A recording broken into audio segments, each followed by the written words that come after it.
Noah. At line 830, even the mountain that they're sitting on. At line 818, this just one man alive is enough. And of course, Milton maybe is suggesting he is one of these kinds of men. At line 830, we're told the very mountain that they're sitting on, maybe it is Nephates, will itself be moved. And the reason is at line 836 to teach that God attributes to no place no sanctity if none be thither brought by men who there frequent or therein dwell. In other words, he says it, there should be no place that is considered forever sacred. We think immediately of Mount Zion, don't we, and the question of the holy mountain in Jerusalem. And yet Milton seems to suggest there shouldn't be just one place that is considered that divine or that special. At line 857, we have the story of the flood and the dove, and of course the olive leaf a few lines later. And then at line 865, we have the story of the rainbow, which is of course now our Genesis 8:21 and Genesis 9:8 through 17 passage at line 865. Adam's joy at line 870, O thou, who future things canst represent as present, heavenly in structure, I revive at this last sight, assured that man shall live with all his creatures, and their seed preserve. Far less I now lament for one whole world of wicked sons destroyed, than I rejoice for one man found, so perfect and so just that God vouchsafes to raise another world from him, and all his anger to forget. But say, what mean those colored streaks in heaven, distended as the bow of God appeased, the rainbow? Or serve they as a flowery verge to bind the fluid skirts of that same watery cloud, lest it again dissolve and shower the earth? The rainbow, and we think, of course, of Milton's "My heart leaps up when I behold a rainbow in the sky." The rainbow. It's interesting that it's a bow, that is to say, a weapon, that will be, once seen, always reminded that God will not destroy the rest of the world. The archangel, to finish. Dexterously thou aimest, so willingly doth God remit his ire, though late repenting him of man depraved, grieved at his heart, when looking down he saw the whole earth filled with violence, and all flesh corrupting each their way. Yet those removed, such grace shall one just man find in his sight, that he relents not to blot out mankind, and makes a covenant never to destroy the earth again by flood, nor let the sea surpass his bounds, nor rain to drown the world, with man therein or beast. When he brings over the earth a cloud, will therein set his triple-colored bow, the rainbow, wherein to look and call to mind his covenant. Of course, the idea of covenant is really important to understanding our reading of the Hebrew Bible, isn't it? Day and night, seed time and harvest, heat and hoary frost shall hold their course, till fire purge all things new, both heaven and earth, wherein the just shall dwell. Fire is coming. We, of course, think about those final lines of T.S. Eliot's Hollow Men. This is the way the world ends, not with a bang, but a whimper. All right, let's quickly now finish at level 2A. Messages, themes. How about this one?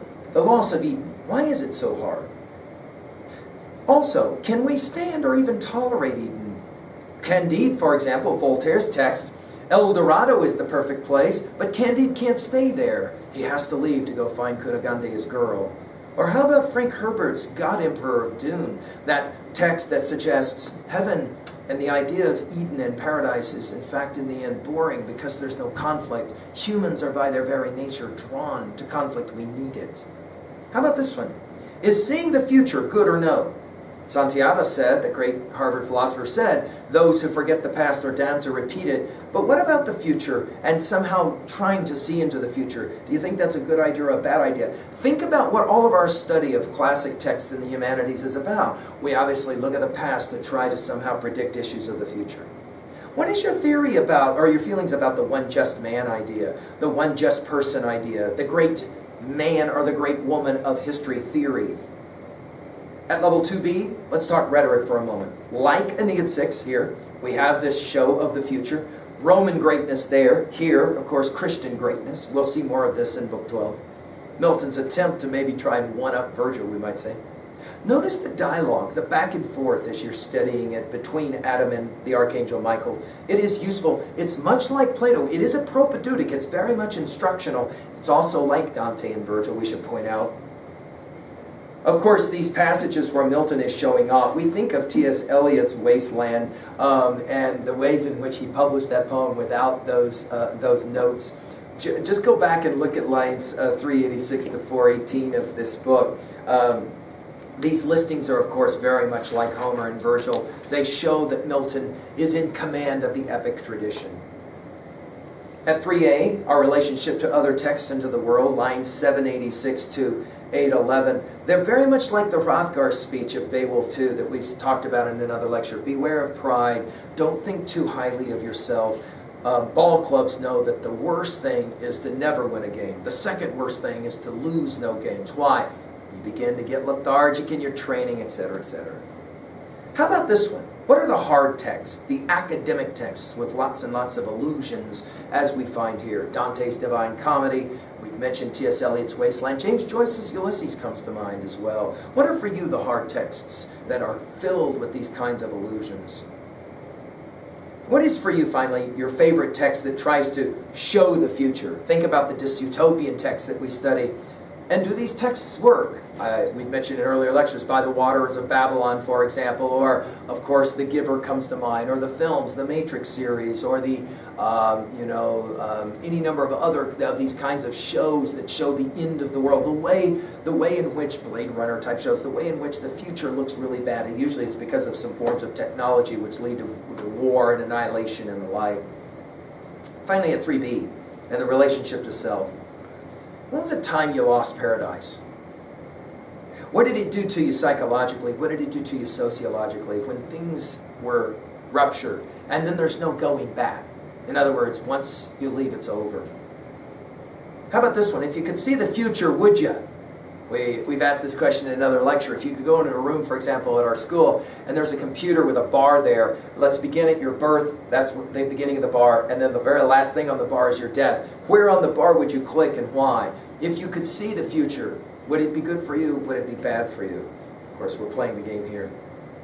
Do you buy, finally, the personal question, do you buy that notion of the one strong, courageous person theory?